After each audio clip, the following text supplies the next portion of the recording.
Well, things tend to happen or start as little trickles, and then they become waves and finally tsunamis. And perhaps that's what we're seeing occurring in South Africa's destructive BEE policies.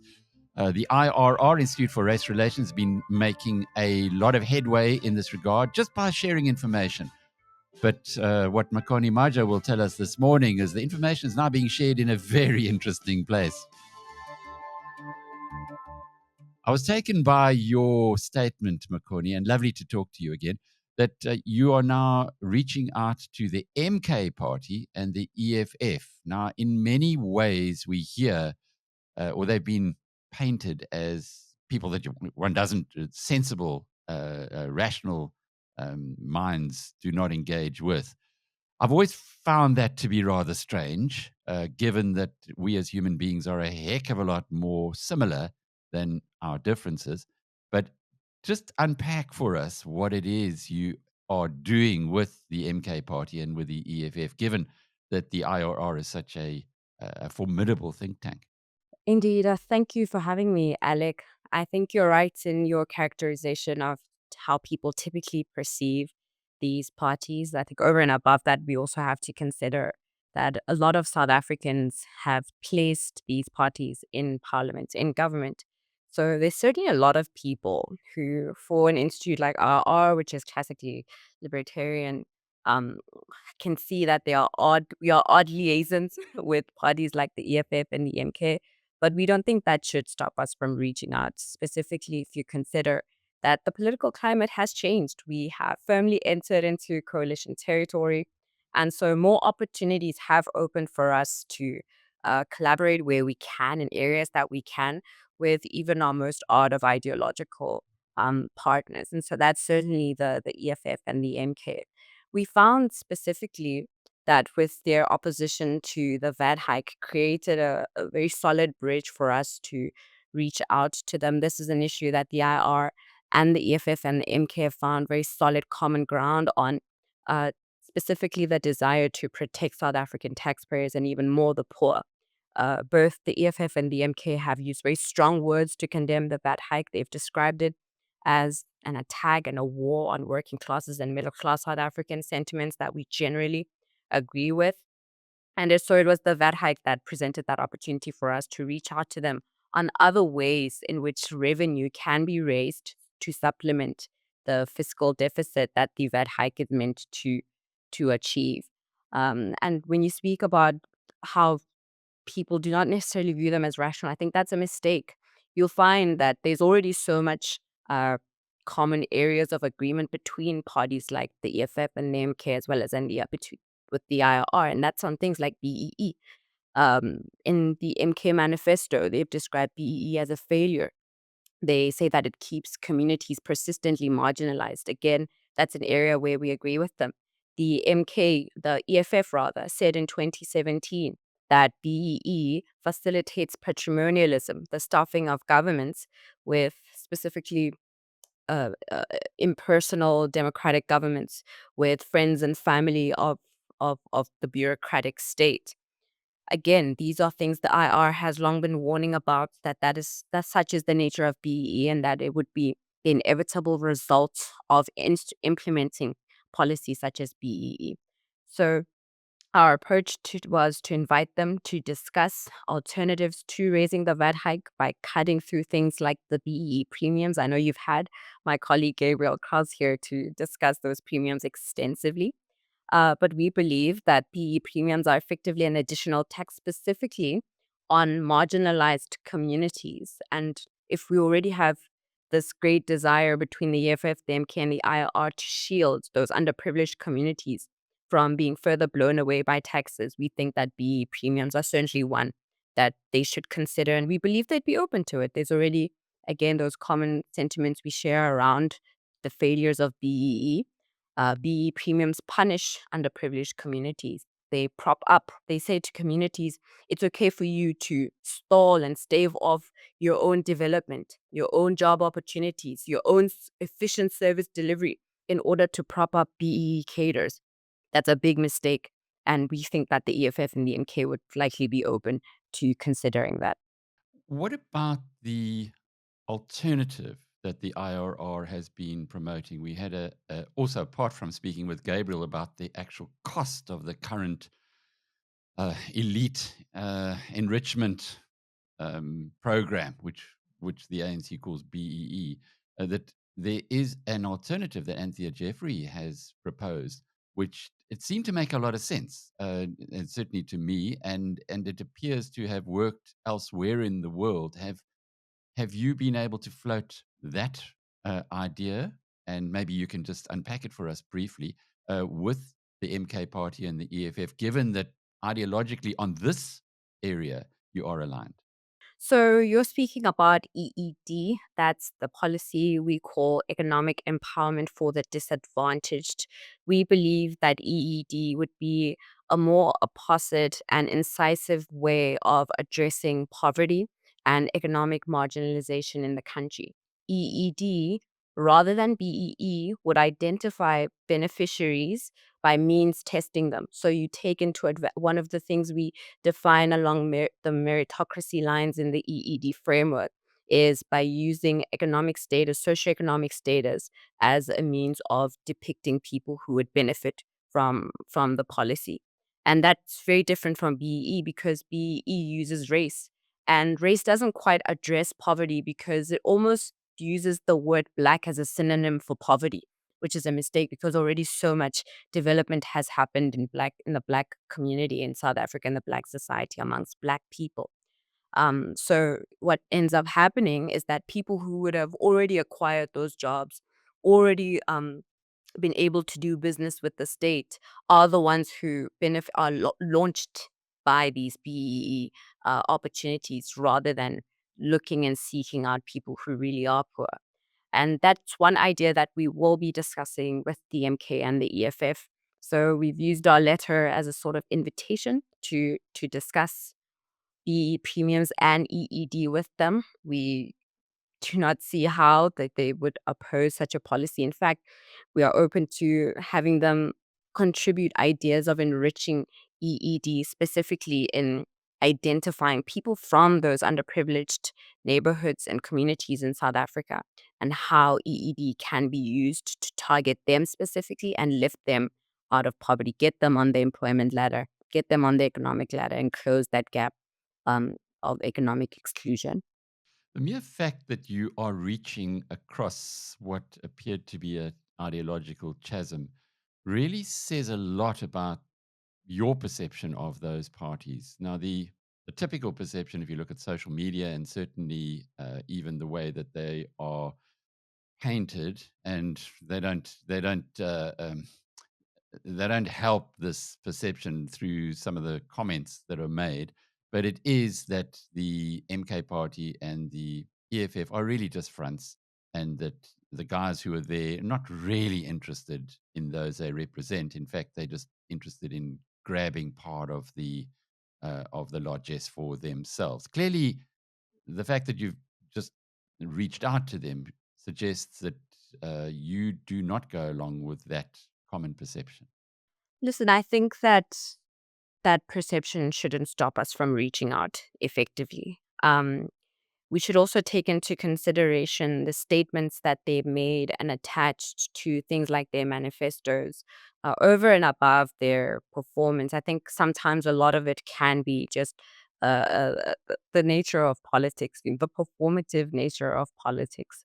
But I also think that we should hold them to the statements that they bound themselves to specifically in more binding ways. You know, a manifesto certainly gives more strength to one's position. And we should hold them to that, right? These are parties that are dedicating themselves to defending working class people in South Africa, impoverished people in South Africa. Let's have a holistic view at all the elements that South African policy has enabled the inequalities and deepened poverty for those communities. And that's something like EEE. So I think we should not limit ourselves to how they often presented themselves in the political arena. Sometimes I think a lot of that can be performance once the cameras come on. But I think something like a manifesto is what we're leading with when we are approaching them, that they've bound themselves to this commitment to poor communities in South Africa. And we are confident that they'd be willing to have that, again, look at all the other areas in which those communities are kept in poverty. And we think BEE is certainly one of them. Connie, I'm going to float something at you because a journey of 1,000 miles is always started by a few steps in a direction. At the time of the analysis after the May 2024 election, it appeared, if you look at it arithmetically, that there was a possibility, there is the potential, if former enemies were to get together, to eject the ANC from power, to then shine a light on embedded corruption, which remains within the system, and by doing so, perhaps do a lot more good than having unfortunate bedfellows who, as things stand at the moment, would not even want to talk to each other. And I thought about that a lot and proposed that to a few people, but it really was very firmly rejected. No, the DA would never work with the MK and EFF. Is this journey of 1,000 miles not maybe pointing us in that direction? Because the stuff that's going on, and I'll point you to what is happening with the Fort Hare duo. Here are two lawyers who were brought into Fort Hare University by the university vice chancellor to address corruption there. They then get locked up for their report, which fingers the sitting Eastern Cape Premier, who bought a doctorate and a master's degree and is one of many, many politicians, ANC politicians, who did that. Now, if this can happen on the one hand, then how can we not think that something a heck of a lot more radical is required to cut out the cancer which is built in the system over many, many years? But maybe I'm being a bit too chaotic here in trying to change the order. Yeah, something a lot more radical than those parties collaborating on issues that they agree with, I think is where I'm more inclined to lead. Just the GNU hasn't inspired much confidence that, you know, odd partners, odd political partners can really operate in good faith and in goodwill to co-govern and share in governance. It seems that generally the leading parties in a coalition want to govern with an iron fist and feel entitled to their minority partners' cooperation, which is a huge mistake. But I do think that where these parties agree, there should be more collaboration. I don't think they should resign themselves off entirely to not working together. That is obviously a mistake, given that in the next election, it is likely that, the ANC definitely falls even more below that 40% that they are now just coasting by. So what you are likely to see is that the majority share of a big party is even less. The biggest party in a coalition's majority vote share will be even less, which presents opportunity for them to work together. But I do think that it should be along where along the lines where they agree, rather than just like entirely entering into a coalition and hoping that somehow all the issues that they have ideological policy wise will be resolved. I think there will be more stability if the collaboration is along specific areas of agreement. Although the IRR looks at a very broad area in society, you also do follow politics very closely. And I'm hearing more and more that the Democratic Alliance is looking to restructure itself. It knows what it needs to do to become the biggest party in South Africa, and it will need something different. And in particular, it would need black leadership. I mean, that, just to be pragmatic, is one of the. It might not be something that non-racial eyes would appreciate, but in the society that we live, it is something that, for optics alone, is going to be hugely beneficial. Would that, though, be something that would transform the Democratic Alliance into a potential 51% party, as Moletsi Mbeki at our conference was banging on about. He said, what are you going to do, Helen, to actually be 51%? Because you cannot fix the country unless you're in that position, in his opinion anyway. And he was referring to Helen Zille. History tells us otherwise. I think the DA has experimented with sort of launching a Black candidate into a position of power, and the voters rejected that individual. I'm more inclined to think that it's less about race and more about competent leadership. And in a country as diverse as South Africa, racially diverse, culturally diverse, I think it's less about a white or a Black leader and more about a leader who can speak to the South African people. So where that leader is a white person, that person understands Black culture. I mean, 80% of the population is Black after all, but understands Black culture, understands, attitudes, behavior, sensitivities of Black culture, and can speak to that in a nuanced way. Similarly, a Black leader would need to also be able to speak to Black people, the majority who make up the majority of voters in South Africa, in a way that addresses those voters' concerns and attitudes and behaviors and cultural backgrounds. So, staunchly non-racial as I am, I'm inclined to think that it's less about race and more that competence is more than just your degree, but that you're actually able to communicate to the people over whom you govern, and that you have a deep understanding of these people, that you've embedded yourself into their cultural ways, into their daily lives, and can really speak to that in a nuanced but genuine way. But it's so interesting the way the world is changing now, given the way that just in the last 24 hours, the US has attempted and perhaps even managed to turn the whole world on its head. By 24 hours ago, it looked like China was going to be everybody's best friend. Now it looks like China might be everybody's worst enemy. So who knows what's going to happen in the South African scenario.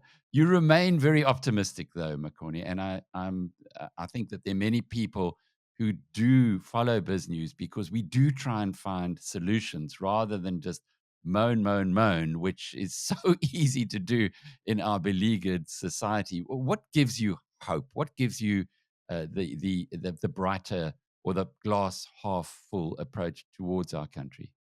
A lot of the sentiment has changed. When you think how taboo it was 20 years ago for the Institute, the lone voice against policies such as BEE, where we flagged the potential for enormous corruption, for declining service delivery because you're focusing on things other than merit based appointments. When you consider the shift in sentiment and that people are now more willing to confront the failures of PE and are searching for alternatives, which is why it's so important that as the IRR, we present this vision of what South Africa can be with policy like EED, with collaboration, with odd political liaisons where we do agree. I think that's what gives us hope, is just observing as we have over time that South Africans are shifting more and more towards, you know, policy that the IR has long researched would get us to those growth trajectories, growth levels, job creation levels that we foresee would occur with the policy that we have researched. Yeah, it's South Africa's always been a country with massive, massive potential, and I don't think anybody can deny that. But as Bobby Godsell put it so well some years ago when he was describing this, he said, "We are blessed by our people, but cursed by our governors, but blessed by organizations like the IRR who show us the path. It just seems to take society a while to catch up." Makone Maja is campaign manager at the Institute for Race Relations. I'm Alec Hogg from BizNews.com.